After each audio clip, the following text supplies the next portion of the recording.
Broadcasting from the business capital of the world, this is the Podcast Business News Network.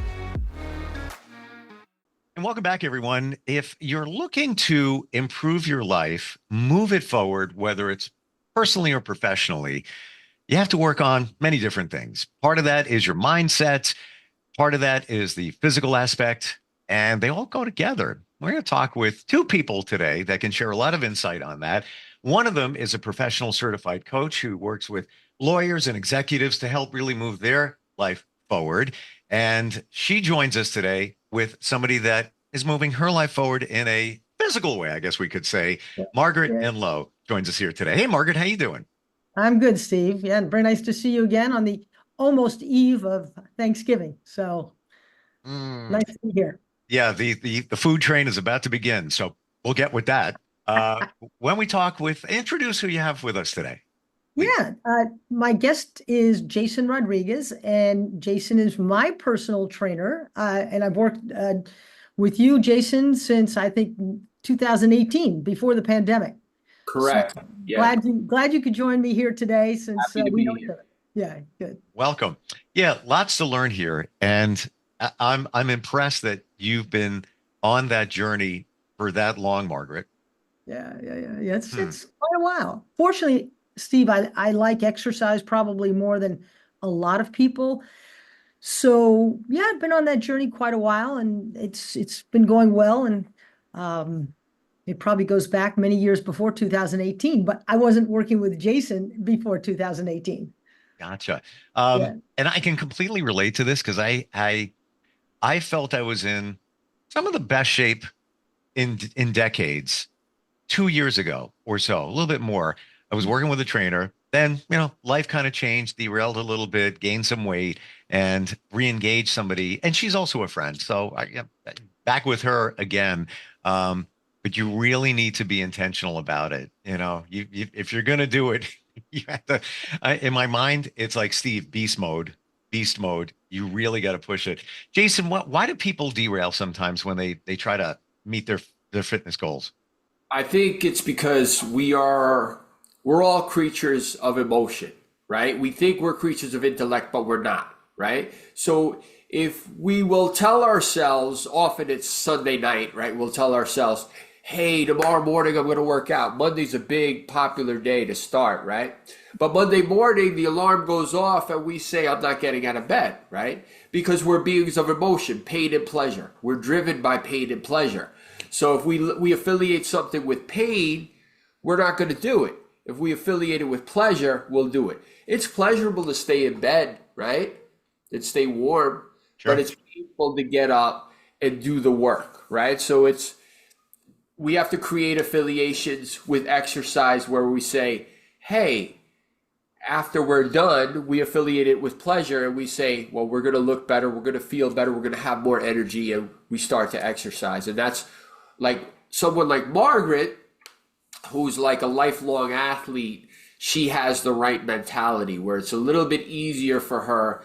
And it's a matter of, always looking for that edge. We want a little extra, so that's where I come in. How do you change your mindset to look at fitness as pleasure? Yeah, that's a great question. It happens over time, right? We could be motivated by different things. Oftentimes I get clients who are motivated by fear. They went to the doctor. The doctor said, you have high blood pressure, high cholesterol, your numbers are not good, you need to start exercising, right? So they're motivated by fear. So different things motivate people. I think the greatest motivator or the greatest thing, it's not necessarily about motivation, it's about discipline and building it. It has to be built over time. So we all brush our teeth, right? We wake up, we brush our teeth. That's a matter of discipline, right? So when it comes to exercise, we need to realize the importance, right? And that comes into play our intellect, and then make it a habit, make it almost automatic. So every morning, and it doesn't have to be an hour, it could be 10 minutes, but 10 minutes of movement every day. And once it becomes a habit, we have the discipline. And once we have the discipline, we become unstoppable. Mm. That's how someone changes their mindset from an unhealthy to a healthy mindset. Where we wake up and we're like, something's missing if we didn't exercise, right? And when that happens, that's when we become healthier. It's almost as if I have the visual of you cross the bridge. Once you cross over the bridge to the oh, I didn't work out today. Yeah. And the brushing your teeth analogy, I also equate that to fear. So, dental health is fear, fear involved. American Heart Association says you have to have good dental health as well for your heart. So Sure. that's in my fear category. And let me Yes. just pick up on one thing you said, Jason and Steve, talking about fear. My husband got a bad report from the doctor, pre-diabetic, long time ago. And that was the thing that caused him to go to the gym. I had been trying to encourage him to do that, to stop eating the candy bars at lunch, perhaps.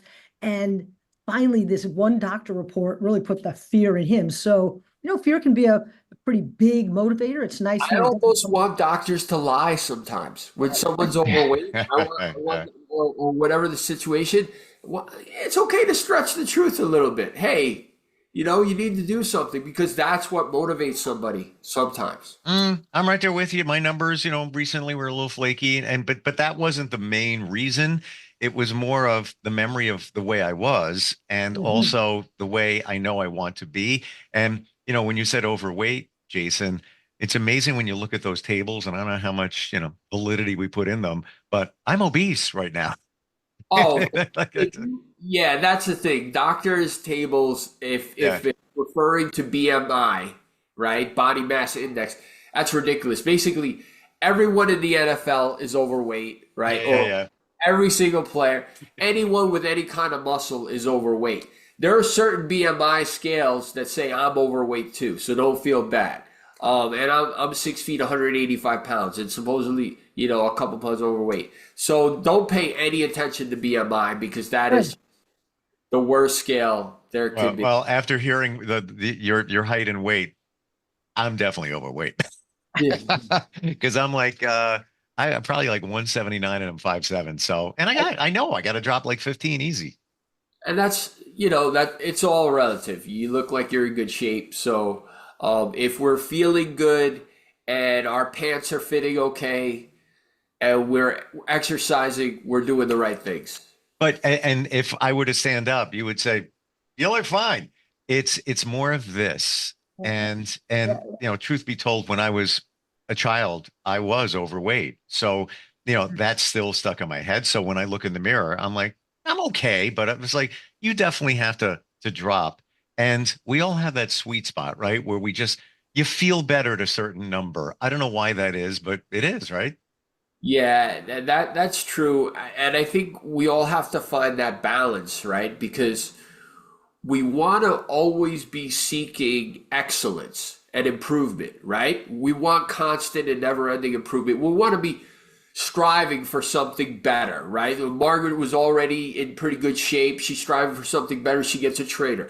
Myself, I'm always looking to get better, right? Physically, mentally, right? We use coaches and that makes sense. But at the same time, we don't want to be obsessed where Mm. we're at the point where it's unhealthy, where we're working out 2, 3 hours a day, where we're afraid to have one cookie on Thanksgiving. And we don't want to go into that unhealthy area either. So we Right. want to find that happy balance.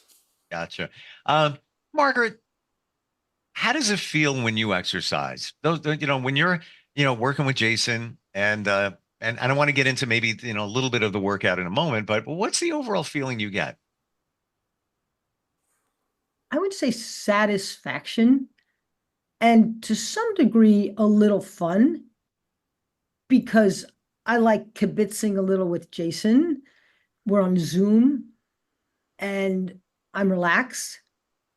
So I'd say though that's generally how I feel. I have always had, Steve, a lot of energy and to some degree it's a way of channeling that energy. And I think Jason has seen that. But it's in that respect, it's easier for me. I will grant that. But I also know many other people for whom it is not so easy, but they get such satisfaction out of getting into some regular exercise and a routine, as Jason was talking about, around that. How Yeah. about the connection with coaching and then adding the exercise component? Let's say that somebody, is just looking to up their game in terms of their professional life. Mhm. How do you feel, Margaret, that pushes them further in their goals when they focus on their fitness? I think absolutely it helps individuals who are looking to improve their, let's say, their career, their profession, a leadership position.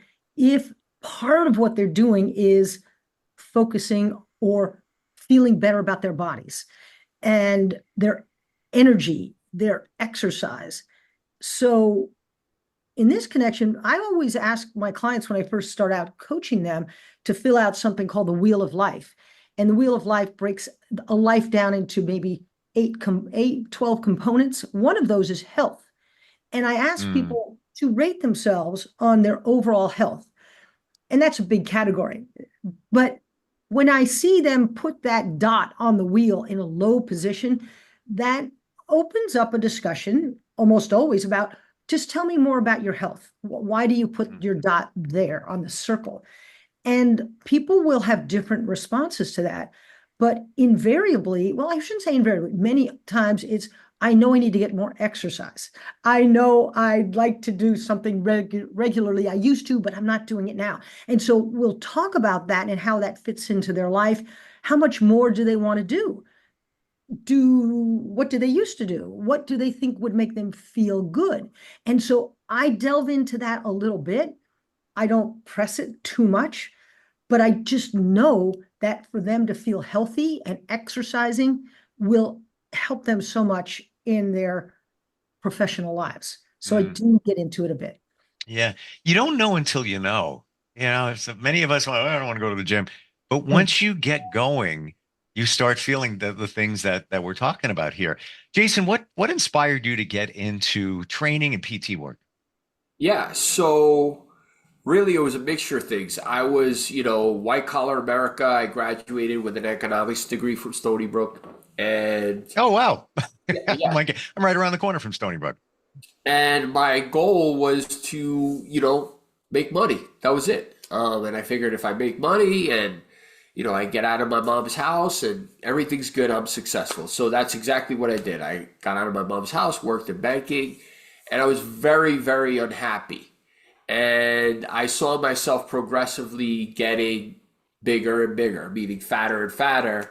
And I saw the people around me, men in my family and different things, and I just felt really bad about myself. And one day because I'd gone from an athlete to like not an athlete. And one day I was on playing flag football with some friends, and he told me about this personal training class he was taking.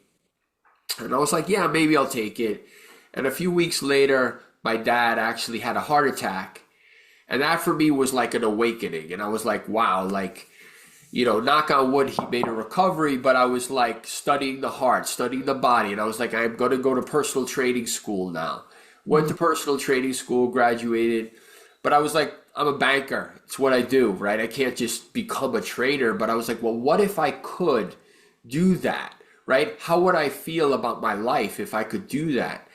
And I started to transition from there. So I would do personal training on the side. So I worked in banking for several years, still continuing, and I did training on the side until I made the leap. When my daughter was about 1 year old, I was working so much, and I was like, I gotta try. I gotta at least try to make this work. And that's when I started Fitness Journeys. Wow. Um, I can relate in some regards. My dad had a sudden heart attack when I was 21, Wow. and he was the picture of health. I wasn't super close with him, but I know, we would play tennis. He would work out. He used to get on my case when I was a kid.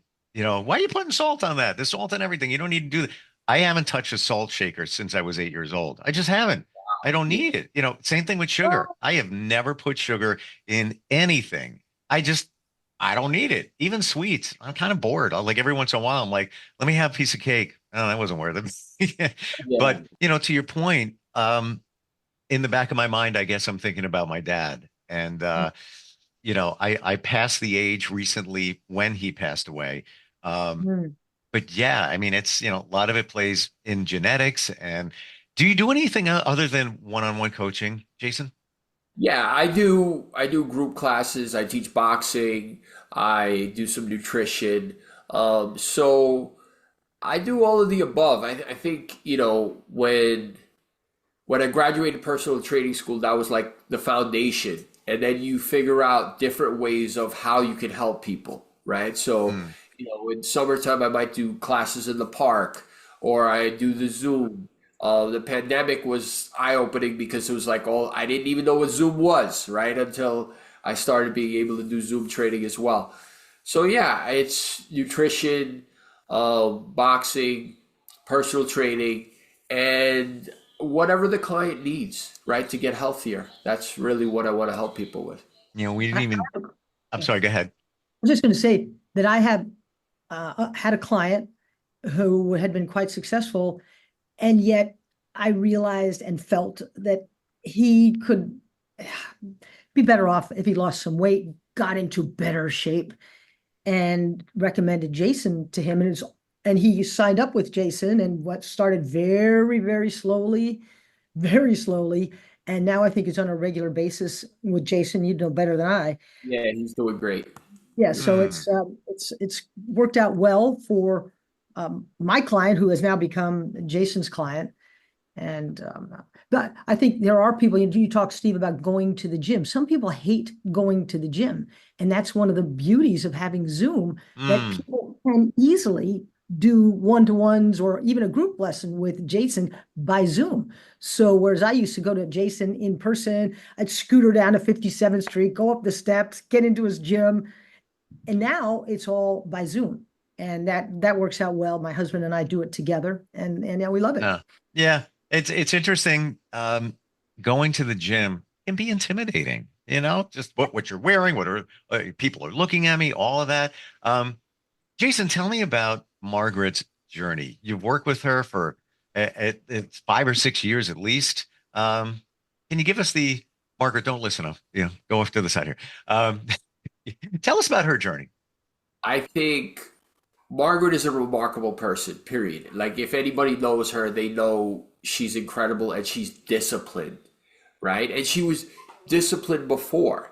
And I think what I am for Margaret, for someone like Margaret, is another tool in her toolbox, right? So Mm, she's disciplined around, okay, at this time I'm working out with Jason, right? And it's accentuated what she already is, which is a spectacular person, individual. She's her family, her business, her health. She's one of the few people who you can be like, "Yep, she gets it. She's got it all," right? And I'm just a tool in the toolbox, and I'm happy to be there for her. To say, yeah, you know what? I'm going away. I've worked out with her. She's been in Greece. I'm going away. I'm going to have my workout. Boom. She's wow. scheduled, right? And that's part of discipline, Yeah, right? really all over the place with you. And yeah, Pennsylvania. Yeah. she could go to North Carolina, wherever she is. She could be like, "Yep, I got my workout," right? Mm, Whereas people, we talked briefly about, going to the gym. I love gym people. People who are going to the gym and they're disciplined and they go. That's great. But some people aren't disciplined, and what we want to do is eliminate obstacles, right? And if traveling to the gym is one obstacle, right? If figuring out, being self-conscious about other people looking at them could be another obstacle, right? Maybe Zoom is right for them, right? And mm. that's what I try to do. I try to eliminate obstacles and get people healthier. So I'm I'll sorry. just say one thing about a gym. I know some people get nervous about germs and they wipe everything down, and a lot of people don't care that much. They don't wipe it down. So that's another concern that some people have working at a gym. Yeah, That's I never thought about that. And I wipe down the equipment after I use it. I'm not super concerned, but I'm aware, keep hands away from face and et cetera. Um, Nutrition.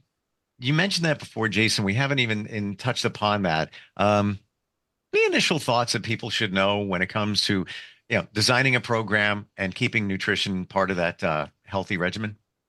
Yeah, I mean, right now more than ever, there are all these different areas, right? And everybody's saying on, all these social media platforms that they have the answer, that there's like a magic pill or something magical that can happen.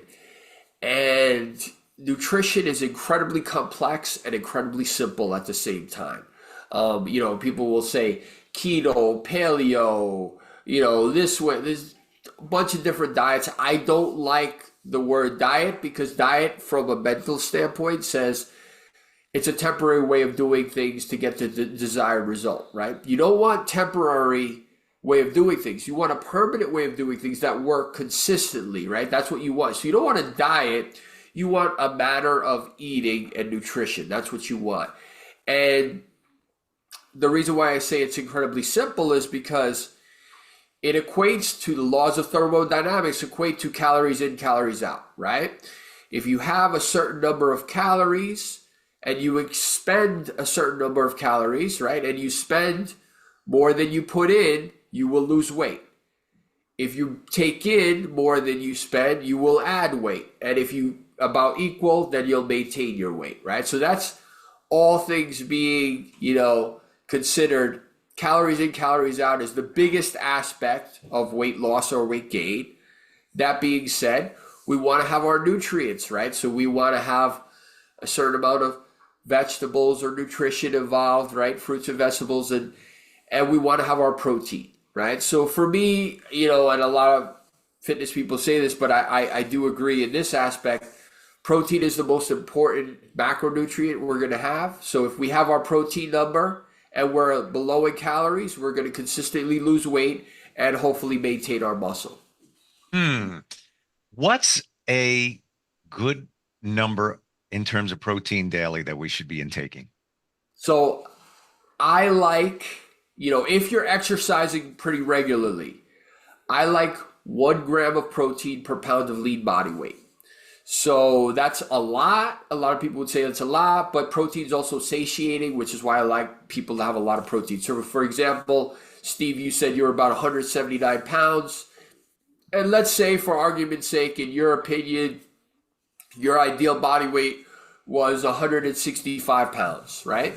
So my suggestion would be you have 165 grams of protein per day. That would be the protein number, 165 grams of protein per day. And then we would want to be under in calories, right? So this is also mathematical. So for a man, what I do with men is I take their ideal body weight, which would be, let's say, for argument's sake, for what you said before, 165 times 15 would be the caloric maintenance level. Now, if you want to mate, that would be the maintenance level, and then you minus 300. And that's how you find your calories.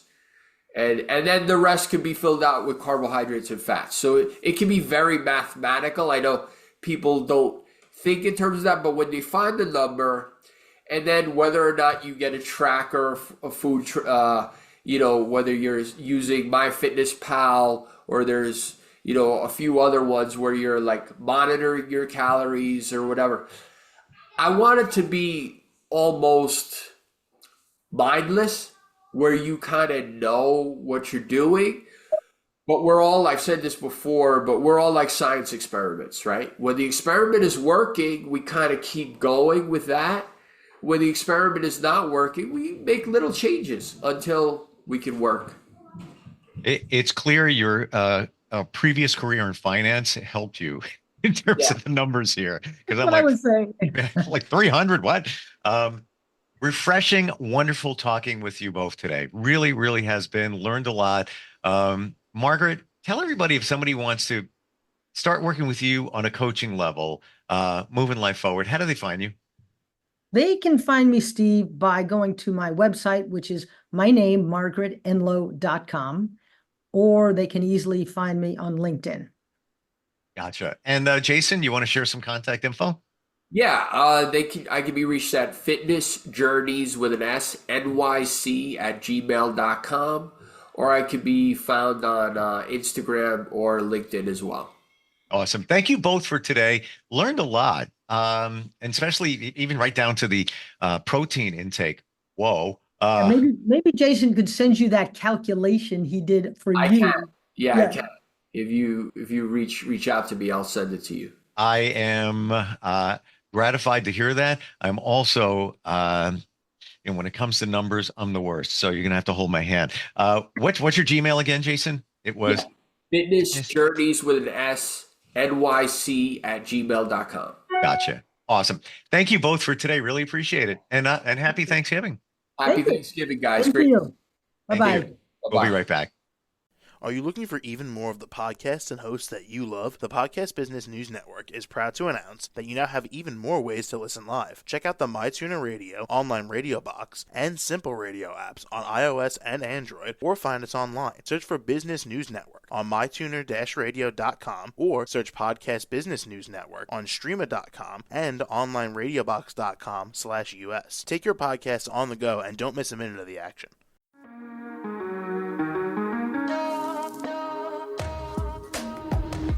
Broadcasting from the business capital of the world, this is the Podcast Business News Network. For nearly 2,000 severely injured veterans, everyday life has become filled with barriers. Day-to-day simple tasks can become pretty daunting. I have to carry my chair up 2 flights of steps or have somebody do it for me. What scares me the most is just the falling. When I'm struggling with my house, I think, to have that one great barrier just knocked down, it's crucial. Home for Our Troops is a wonderful nonprofit that builds a mortgage-free, fully adaptive, handicap-accessible house. And there's no catch. It'll be our very first home that we've ever owned. This is a game changer. This is where your life begins again. We need you to join us in completing this important mission. Please visit hfotusa.org and help build homes and rebuild lives. Because of you, everything's going to be okay.